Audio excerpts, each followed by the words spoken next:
Ready? Are you comfortable putting do you want me to move? Okay. Okay. Okay. So as I was saying, I want to go over the Maslow's hierarchy of needs a little bit. The first is your physical needs: air, water, shelter, sleep, clothing, and reproduction. Second, safety needs: personal security, employment, resources, health, and property.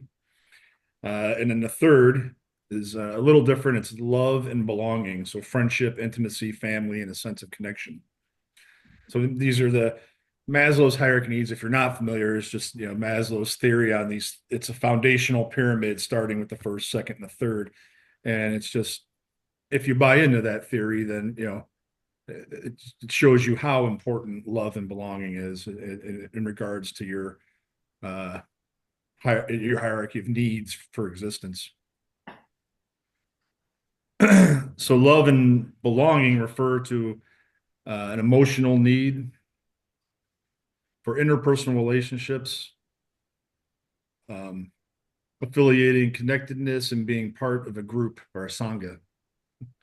Examples of belongingness and needs include friendship, intimacy, trust, acceptance, receiving and giving affection, and love. This need is especially strong in childhood and can override the need for safety, as witnessed in children who cling to an abusive parent. I'd say to me, when we are not having these needs met, it manifests as loneliness. It's about me as I got married on my 19th birthday, and my first child was born shortly thereafter. And then I ended up having four kids in my 20s. Uh, Eventually, had a very close family with my ex-wife and my in-laws and my family, and a lot of big group holidays. And I never really felt much loneliness. I felt loneliness as a kid a little bit, but I was so busy and just so close to family and my immediate family that it wasn't something I felt very often. I also found a lot of joy in solitude, even as a young person and growing up. So I always enjoyed being alone as well. Then later on in life, I got a job as a traveling troubleshooter, and I was constantly traveling 95% for the last 17 years. And I was on call troubleshooting these automated packaging line and printing presses where I'd come in and I was always meeting new people and telling them who I was and finding out who they were and exploring the new towns in the country. And it was very fulfilling. And I still do that type of work today. So again, for a big bulk of my life, I didn't, I'd maybe feel lonely or miss my kids or something like that once in a while, but not any type of loneliness that I came to experience during COVID and then recently in the last 8 months. Um, so yeah, the last 18 months, I should say. So about 18 months ago, one of my closest friends uh, passed away, and then I was ostracized from my sangha. We had a very close knit sangha here in Cleveland. Two of my closest friends were part of that sangha. Probably three of my closest friends, one passed away, one moved to San Diego. Then the other is a priest in that sangha, so he's pretty active in that sangha still today, and he cares for his 98-year-old mother and whatnot. Uh, so for the last 18 months, had a lot of downtime. So I've been to California 5 or 6 times, and I've got a new sangha with Deep Bow that I'm very grateful for. But it's a little different being on Zoom and only being face to face, once a quarter or so, if if and when that's possible. Sorry, I've got digital notes here that are awkward.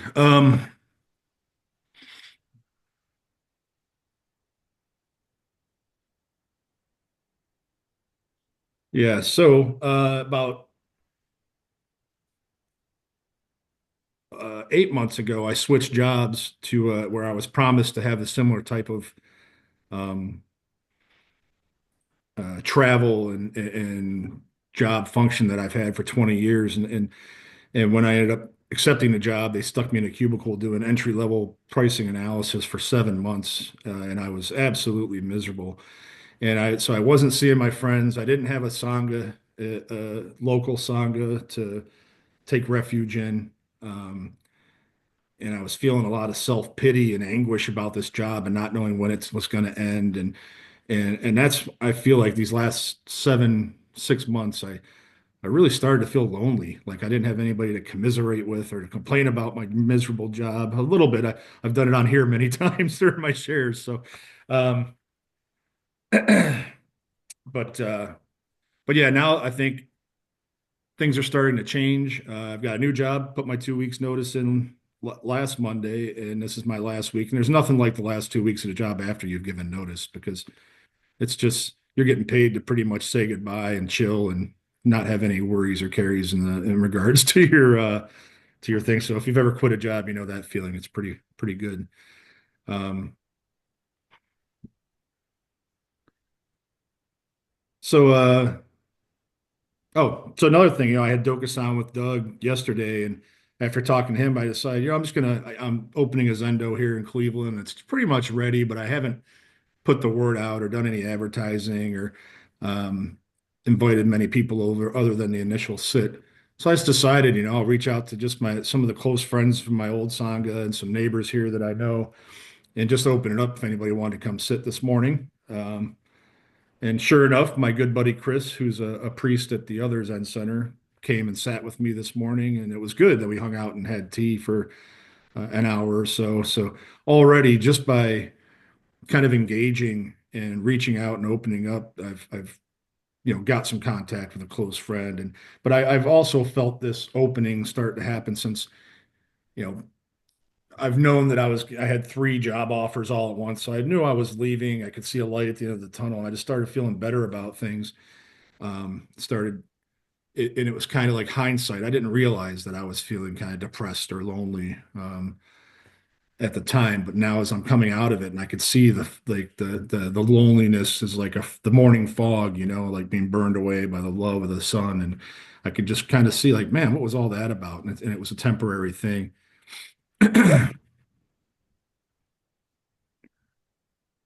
So then, preparing for this, I was looking up different teachings and whatnot on loneliness, and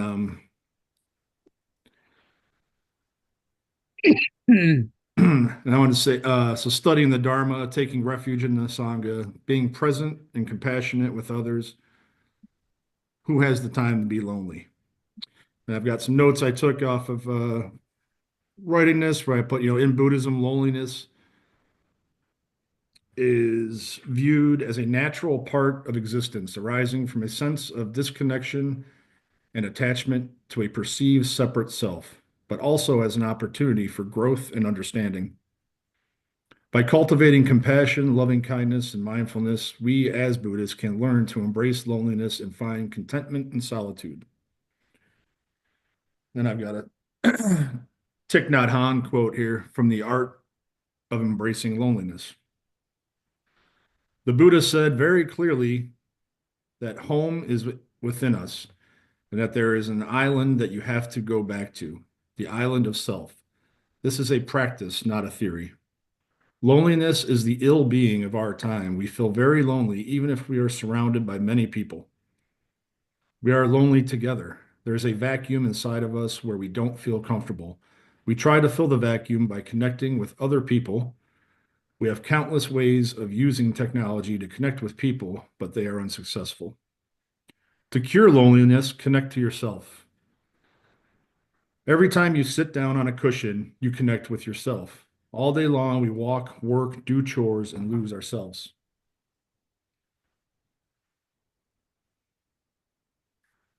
So the act of sitting down is an act of revolution. By sitting down, you stop that state of being, losing yourself, not being yourself. And when you sit down, you connect to yourself. You don't need an iPhone or computer to do that. You just need to sit down mindfully and breathe mindfully. Within a few seconds, you connect with yourself. And then in Thich Nhat Hanh fashion, he's got one of these wonderful quotes that only Thich Nhat Hanh would say. I'm aware of my feelings of loneliness, of sadness, of fear, of anxiety. I smile at the feeling of loneliness, of fear, of anxiety. I say, my dear loneliness, I know you are there. I hope to take care of you. And you make peace with your loneliness. You make peace with your fear. Then, just lastly, I would like to close with a poem always from the wonderful Mary Oliver.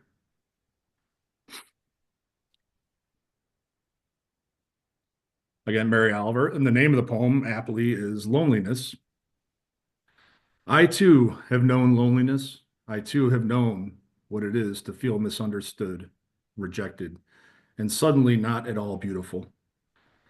O Mother Earth, your comfort is great. Your arms never withhold. It has saved my life to know this. Your rivers flowing, your roses opening in the morning. O motions of tenderness.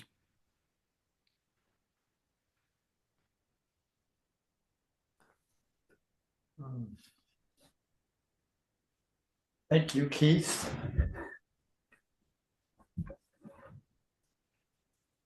Could we kind of close in a little bit, then people can see us all? Go ahead and do that.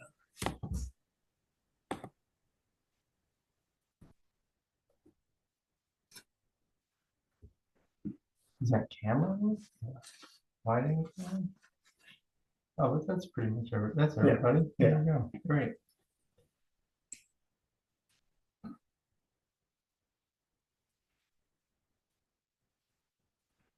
So I'll start with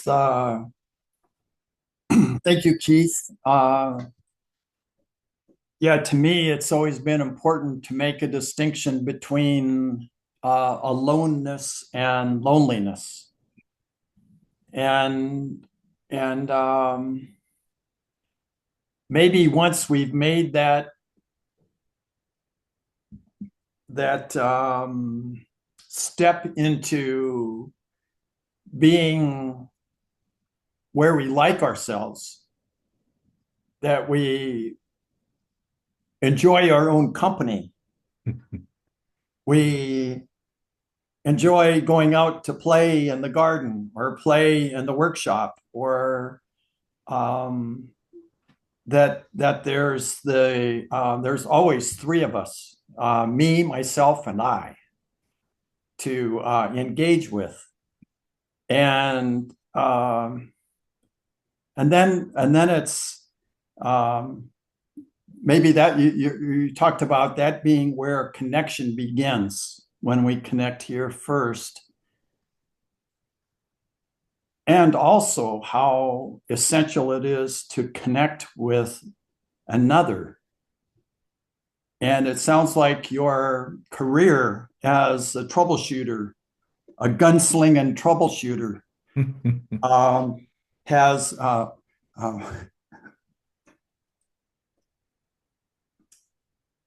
has allowed for just a lot of wonderful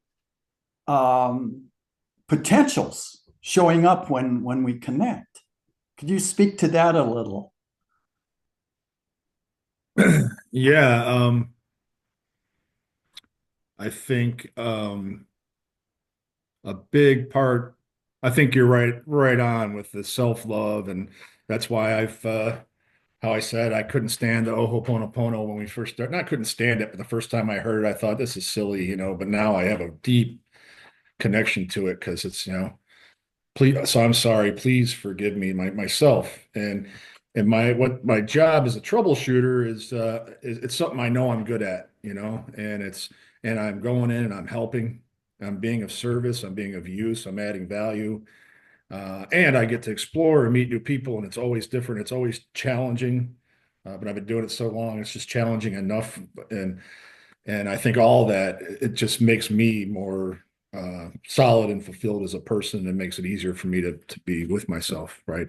So when that was taken away for this last 8 months, I just felt useless, and unhappy and a lot of anxiety over how long is it going to be like this? And not only am I not doing what I love and what I'm good at, I'm doing what I hate and what I'm not good at. And that makes me look stupid and I'm not happy with myself. And so, yeah, it's, if that answers your question, I think it's that whole self-worth and feeling of value that I get from the troubleshooting job. Good. Thank you.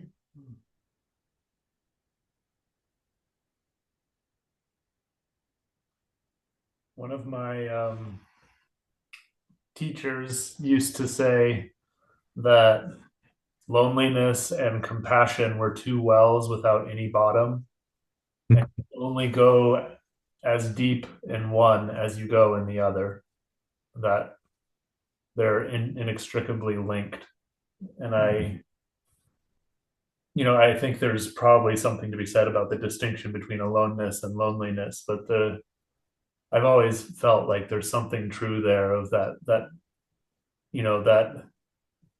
loneliness kind of comes from the sense of impermanence, I think. Mhm.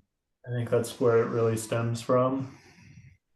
And the further you go into the impermanence of yourself and your relationships and the world and everything you know and care about, the more you can develop a sense of compassion for it. And I think I've found that to be true for myself. But it's painful or it hurts, it's not, but it can hurt in a good way. It's just not, it's definitely not the like material scratch. It's or a materialism type scratch, the one that just makes you feel better. It's a deep sorrow kind of hurt that I feel like can then translate into a lot of compassion for yourself and others. So could I ask you, so being able to feel when we feel deep loneliness, it also shows that our potential for deep compassion is there, I think so. even though they don't come at the same time. It's like the potential for developing compassion comes out of that depth of loneliness. Yeah, I think of recognizing it within yourself and spending time with it, that then then just compassion just comes with it. And yeah, I don't think it's necessarily shows up at the same time, but I think it's somehow linked. I always like that. Keith, do you have any? Yeah, I think that's right on. The book that you had you had recommended that I read this book, and specifically chapter 2, and that's what it talks all about is suffering and how the best way to help end your suffering is by being compassionate to other beings. Now it's funny how you just say, and I love what you said about the well, being two equal wells. You can only go as deep into one as you go in the other. I think that's a very beautiful articulation of it.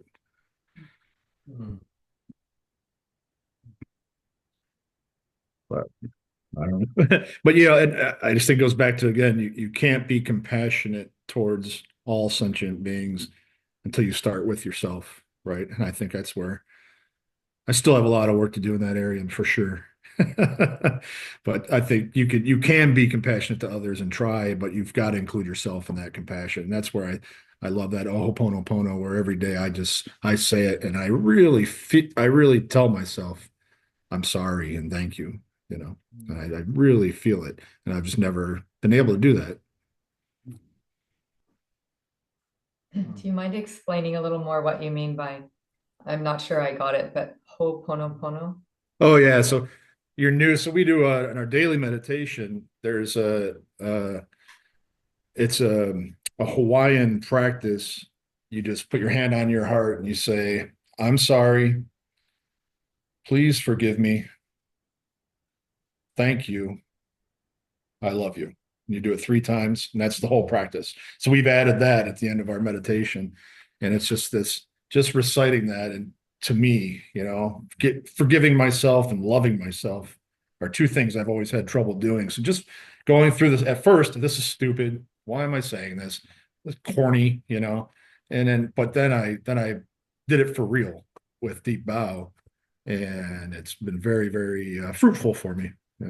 But even like my buddy Chris, when I was telling him about the Ho'oponopono, and he's like, but you got to do it. You got to really do it.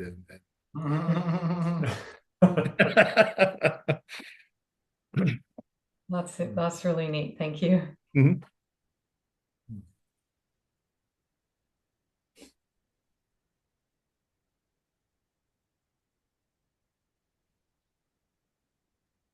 A lot of it too comes back to where we ended up with Ben's Dharma talk, and that pain is inevitable, but suffering is optional. That it's not adding to the suffering. And I think loneliness can be like that as well, where you feed instead of connecting with yourself and being compassionate to others, you could just grind yourself down and add suffering to your pain, or add anxiety to your loneliness.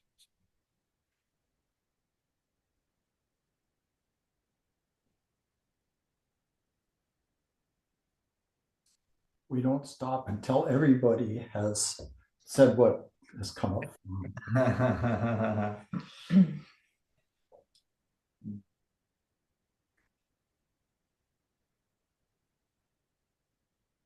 Chris.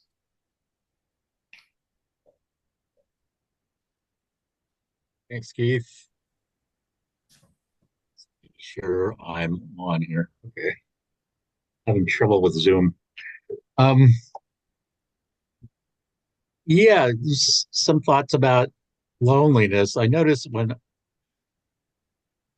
that when I go up to my cabin up in the mountains where I'm totally isolated and don't see anybody or speak to anybody for days, I don't feel lonely. Or I seldom feel lonely. But I often feel lonely in the city, even though I'm surrounded by people all the time. So I don't know what that's about exactly. Um, Maybe I don't feel as well connected in the city for some reason. People kind of just sync with that kind of environment better than others. Maybe I'm not one. Anyway, I like what was said about compassion. I really feel not that it's for me anyway. It's important to have that experience when I see somebody suffering of any kind, including loneliness or uh, depression or uh, you know addictive behaviors or anger, or all those things. I've experienced myself. So when I see somebody struggling with that, um, I recognize it, and I know how difficult it can be and how hard it is to get out of that box. It's like you're like all enmeshed in all those emotions and all those feelings, and it doesn't feel like there's a way out of it a lot of times. Um,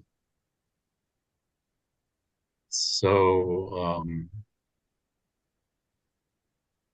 and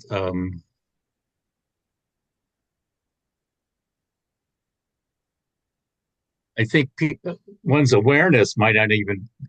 I think you were saying that, Keith, that you may not even be aware of how deep you are into that particular uh, experience of loneliness or depression or whatever it is.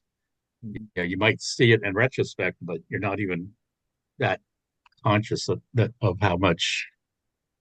how far into that you are. So somebody maybe points it out, or somebody uh, is seeing you. So um,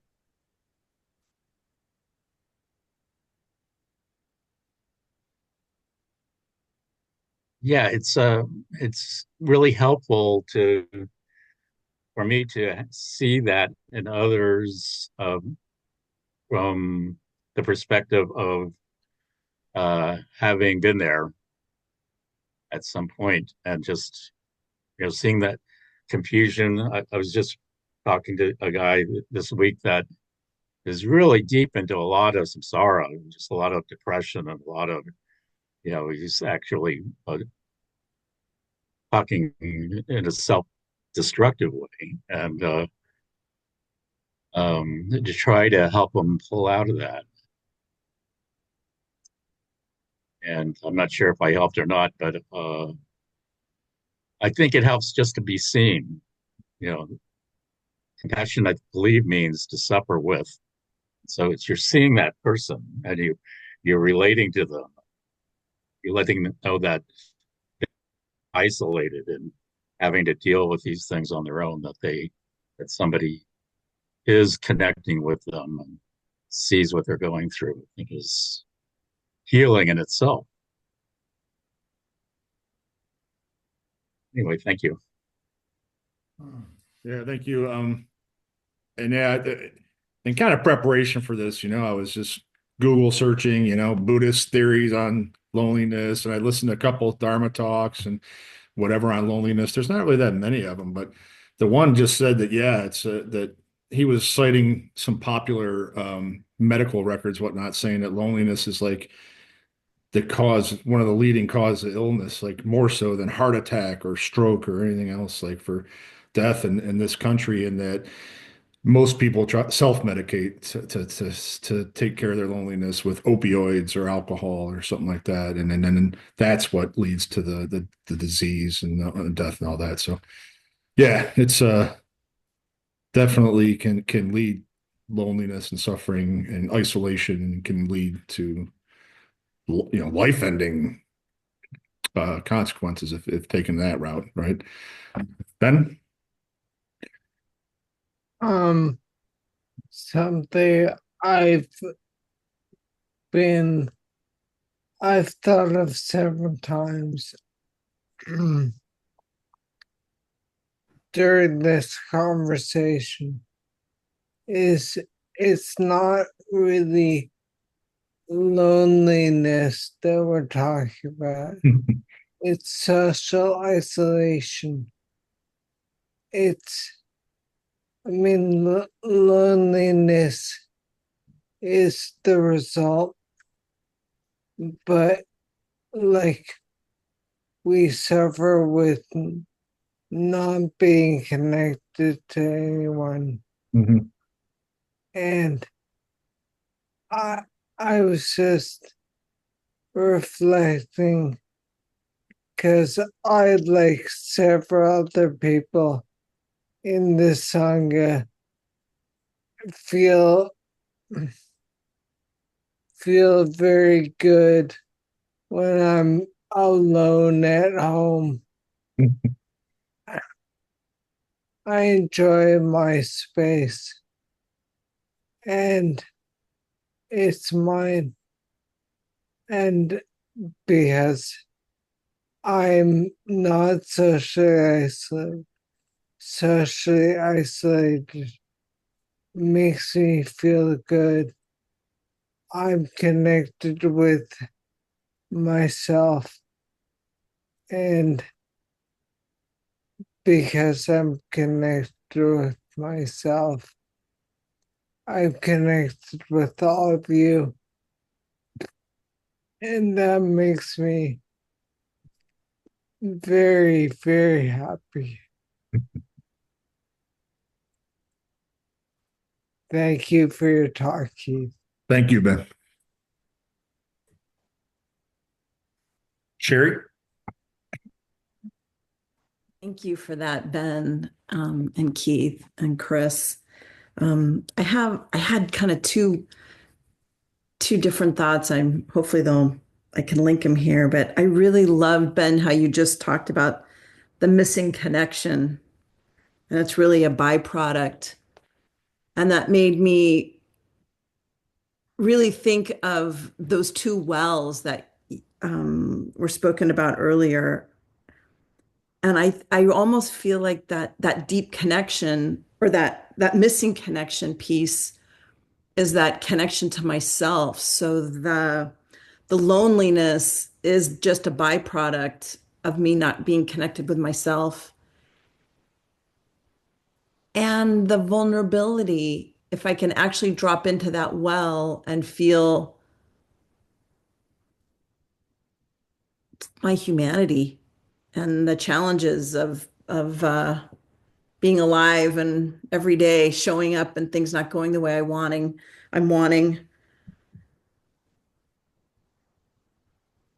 And it feels like the more I'm able to just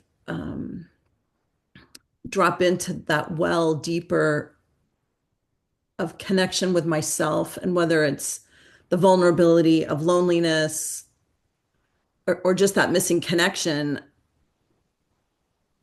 it just seems to crack open a little piece of my heart and a tenderness that I think is what just makes you just fall into the compassion when you can meet yourself. So that missing connection linked with compassion, that's sort of, to me, it's just really resting in the truth of our vulnerability. I mean, we kind of have that I'm not in control and I have full agency. Like it's the dichotomy. It's just the complexities of life and managing both of those. But when I'm able to be tender with myself, um, and surrender to that lack of connection in the moment, I end up finding compassion for myself and then offering that to others. What also almost felt life changing to me today, Doug, was when you spoke in the meditation. And I've heard all those things before, except for one. And it felt like a monumental shift because as soon as I started doing it, I instantly felt connected in like almost the deepest possible way. I couldn't even think of anything closer. But that my inhale is the atmosphere's exhale, and my exhale, it just felt so, it was an embodied connection that just relaxed my whole body and my breath and my physical experience. It kind of reminded me when I was a little kid, my dad and I used to kind of like, you sort of like lock lift, but it was really a matter of who had the longest breath and who could not breathe. So we'd kind of be close to each other and exhaling without taking a breath. And it felt that same connection of the inhale, exhale. And it was so, gosh, Doug, that I feel like it changed my life because that means that connection is as close as my breath. I don't have anything. It's just a surrender to that, just the sweetest, tenderest thing. I just loved that. And I wrote it down. I'm not going to forget it because it was fully an embodied experience. So thank you. Thank you.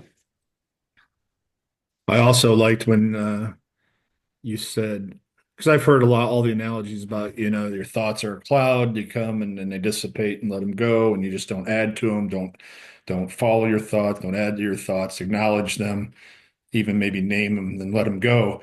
But I loved your analogy of thoughts come in packets like on a train, and you can get on the train with the thoughts, or you can just let it go on by. And I haven't heard that one before, so that's a good one too. I steal from many, many great sages.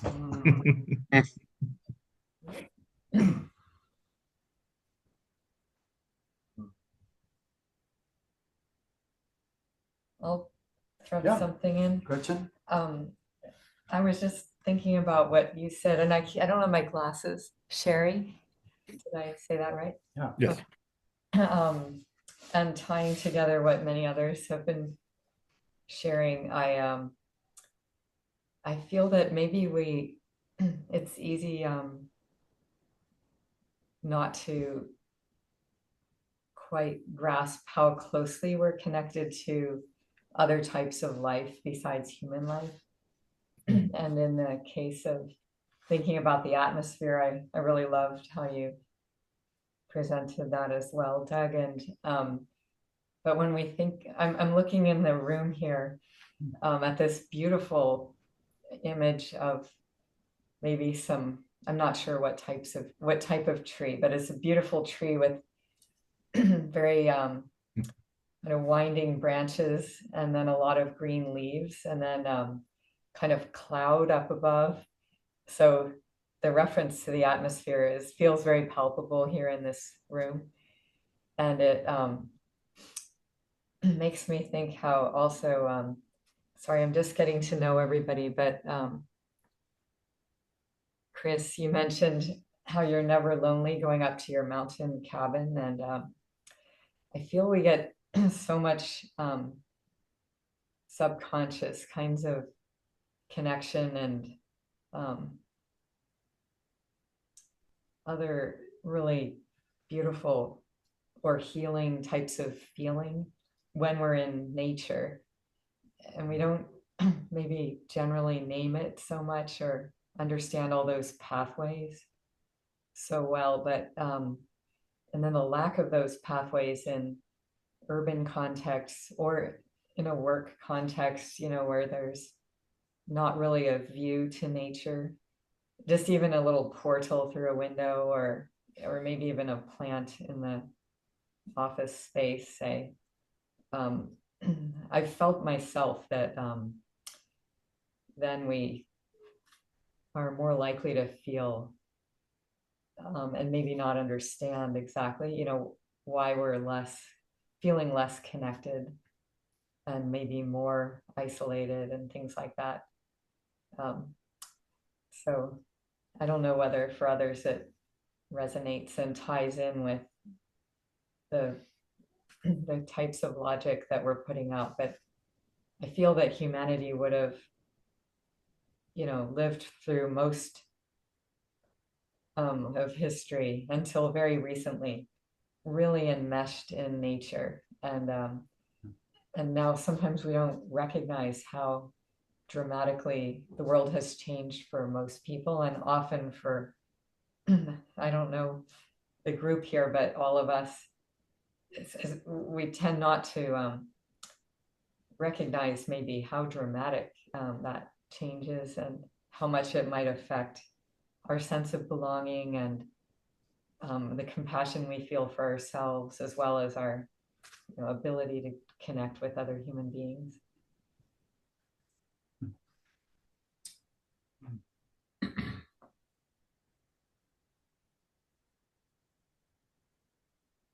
Keith, when you get on your mountain bike, I know there's snow on the ground right now, but and you get to ride in nature. Yeah. Yeah, mountain bike, and I do a lot of hiking with my kids and on the motorcycle as well. I've always been like our whole Sangha, in touch with nature and a fisherman and kayaks and hiking and when I was little, I used to come home from school and I'd throw my book bag down, I'd grab my fishing pole and hop on my bike and go. And did that every day as a kid growing up. And like I think you're right on where, yeah, when I'm in nature, I just feel more alive and more connected and not never lonely in nature. Absolutely.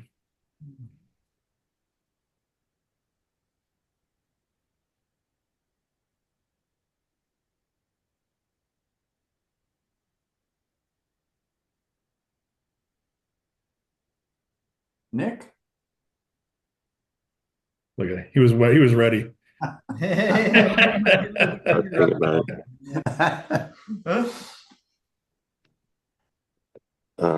Yeah, I'll share something. Yeah, thank you very much for this topic, Keith. Is very powerful to me. Just at a personal level, like loneliness is something that I think has been a big part of my life. Just like how much like it caused like depression and just like sadness in my life. And I think that also for many years I didn't even know that I was lonely. Like I just couldn't figure out this like life thing of like you know, should I be around people or should I not be around people? I guess I was maybe neuroatypical or just very analytical and like relating to other people was seen, I saw it as like, it was very confusing to me. And it was also like maybe kind of taboo too, because of like certain mindsets that I was raised with, of like taboo of like needing other people's appreciation, needing their company, even like being seen as like favorable in other people's eyes was kind of like taboo for me growing up, is like that you would care what somebody else thought of you was like forbidden. Um, so yeah, it's, I don't know, it's like it's such a, I guess as I've matured, I see how important like sangha and relationships are, and like and in the absence of that, like I don't know, it's interesting, like what is it that is so sad about being lonely? And there's like, I don't know, like there's something, I don't know, I guess that's a deep question maybe, but I guess one thing that came up when you were talking was this like idea of like enlightenment, like what is enlightenment, and like do I have enlightenment or not? And like in all my like studies and pursuits, like I've started to notice how like enlightenment to me was like a status thing, like some kind of like status or worth is like what I meant when I said that I wanted to be enlightened. Like what would it be to enlighten? What would it feel like? It would be like everyone would love me. You know, it's like that's, I guess, you know, that's what I was like trying really hard to become something special so that everyone would love me. And that's that, I guess that's really what I wanted was like love, appreciation, respect, things like that. And so like at this like at the core of this like struggle was this um like a these needs that I shouldn't have to struggle to fulfill, sort of like you shouldn't need to be perfect to be loved or whatever.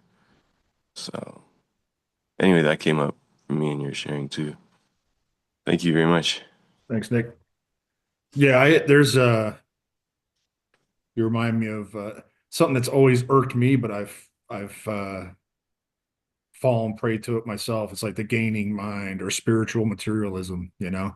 I want to be enlightened. I want to run a Zendo. I want to have people respect me and my knowledge of the Dharma and all. It's all bullshit, right? And it just takes perspective and age, I think, to know that it's bullshit, because you start seeing the people that you held up on a podium like that and start seeing them fail and make mistakes, and nobody's perfect. And yeah, that's been a big thing for me this last year and a half is being my true self, you know, not um not being who I think my teacher wants me to be, not being who I think you know, I want to be more like Reb Anderson. I want to be more like Thich Nhat Hanh. I want to be more present. I want to be more of a Buddha.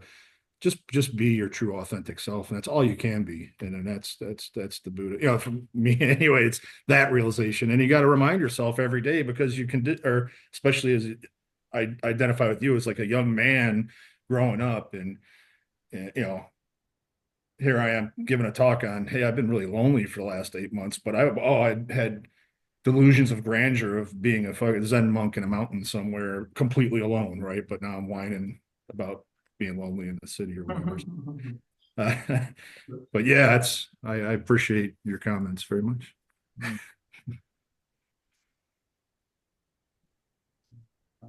Brady.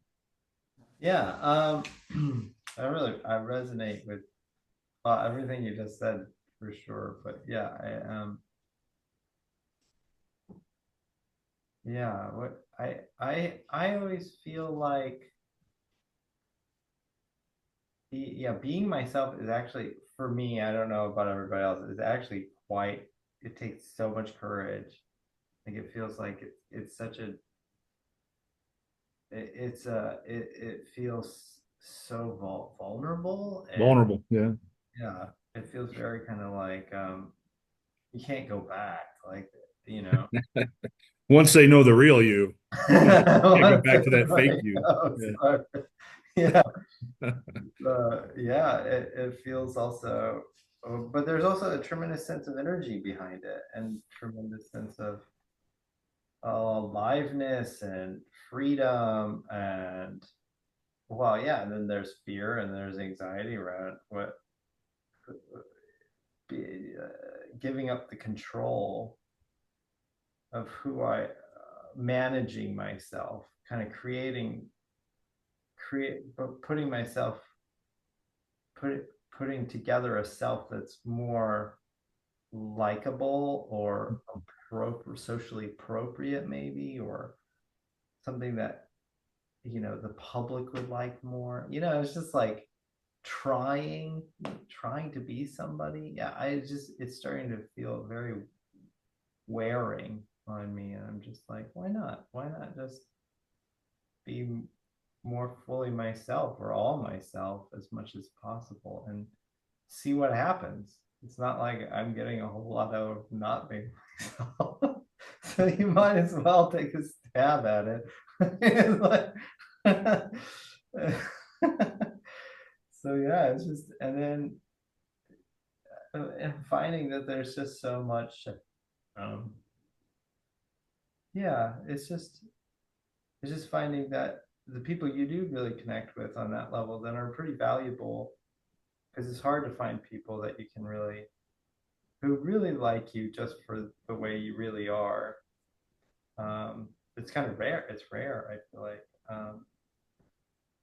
But yeah, and then loneliness too, coming into loneliness, and I think that yeah, being lonely, there's some sort of sense of finding the real value of people, just the value of humans and having connection. And Yeah, you spend a lot of time alone as well. I do. Dog, I with what you actually do for surprising dog sitting and house sitting and yeah, I've just been at Frank and Alana's house for 3 weeks, so yeah. right. But At least they have a hot tub. at least they have a hot tub. Drench your loneliness in warm water. No, but yeah, no. So yeah, I'm just finding those lines. It's always finding those edges, because I like being alone, but only to a certain degree before I start getting lonely. Yeah. So, but yeah, that's my talk. I don't know what else to say. Working on being myself more fully. So thank you.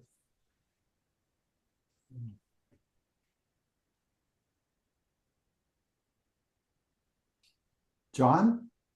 John, you're muted still, by the way.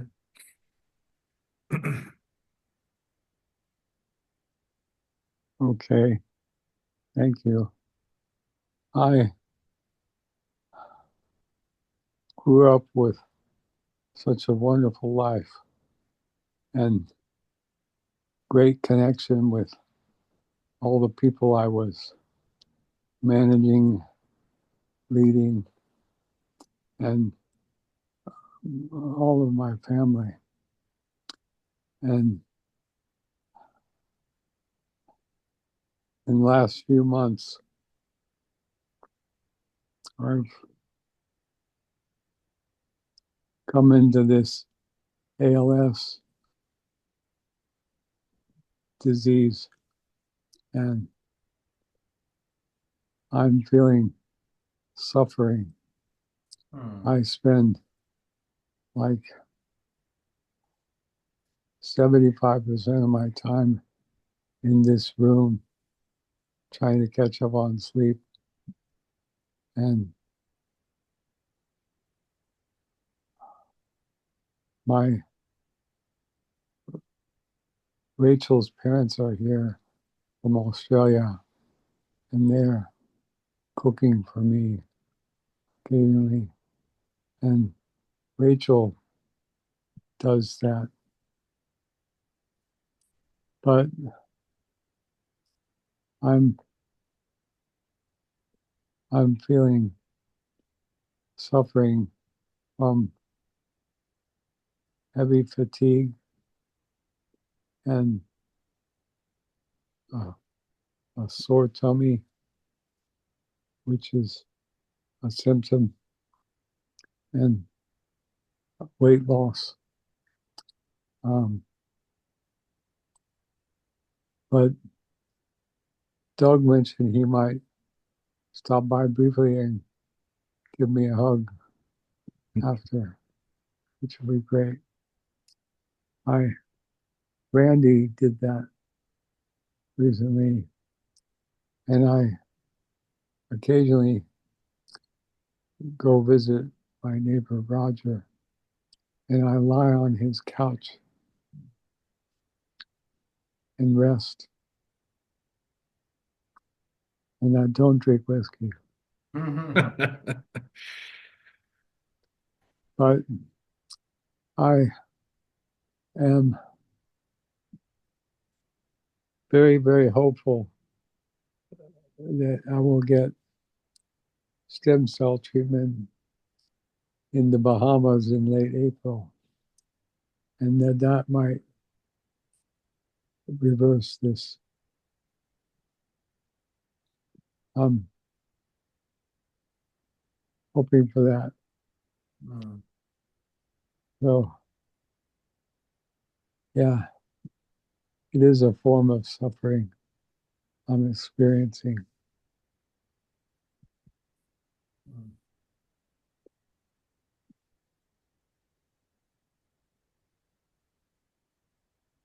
And this Sangha is a wonderful group for me. And I'm part of a pilot group, part of YPO, part of the Burning Man camp we have, and neighbors and friends. But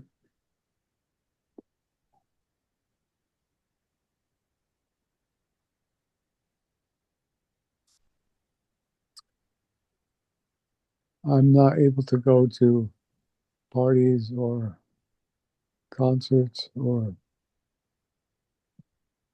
gathering. It wears me out.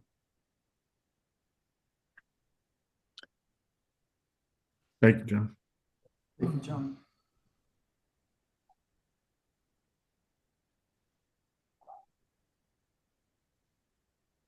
Chris? I was just thinking, what just occurred to me was that the experience of suffering, everybody experiences loneliness from time to time. There's nothing wrong with that. I think a lot of our suffering comes from just trying to resist whatever comes up, right? And sometimes loneliness comes up. And if we get, I think we can get stuck in this feedback loop, kind of, oh, I'm lonely, nobody will ever like me, or all the stuff that we kind of create around it. That's kind of like the second arrow, like Ben was talking about last time. Uh, but if we can just sit with it and just allow it, okay, right now I'm lonely, and just allow that to be what it is. And I was thinking about the train metaphor of the train coming on the station, which I've used that one a lot to talk about thoughts. But it occurred to me that we really don't see the train coming until it's at the station, right? Like, do any of us know what our next thought's going to be? It could be anything, unless we're kind of stuck in this feedback loop and we're perpetuating the current moment. We're kind of dragging that suffering into along with us, like a something that we're carrying along. But if we just allow the next moment to unfold, maybe there'll be more suffering, maybe there'll be something totally different, right? We don't know what it's going to be. The universe is constantly creating. So, yeah, and and like we said earlier, it's important to feel things as, what is. If it's loneliness, that's okay. I'll recognize that in the next guy, and maybe I can help in some way. Or depression, or whatever it is. So anyway, just some thoughts about that.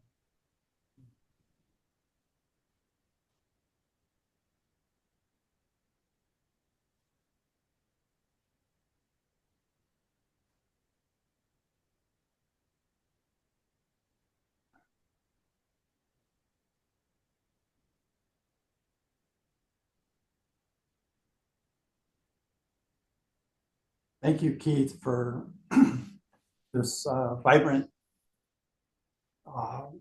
talk and conversation. When I come up to give John a hug, I want to see if if being in an airplane and taking off is all forms of loneliness evaporate when you're just totally immersed in the atmosphere. Yeah. When John shared his talk about when he was up in the air in a glider and his dad was in a glider next to him, just gives me chills to think of, and how special that was to you, John. It's awesome.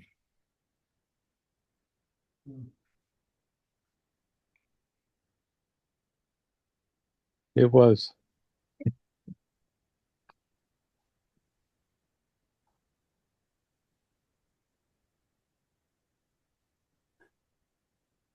All right. Chant out. May our intentions equally penetrate every being and place with the true merit of the Buddha way. Beings are numberless. We vow to save them. Delusions are inexhaustible. We vow to end them. Dharma gates are boundless. We vow to enter them. The Buddha way is unsurpassable. We vow to be it. All right. See you next time. Next Sunday, Frank and Alana will be in this room. Thanks, everybody. Thanks, Keith. That was great. Thank you. Thanks. Bye. Thanks, Steve.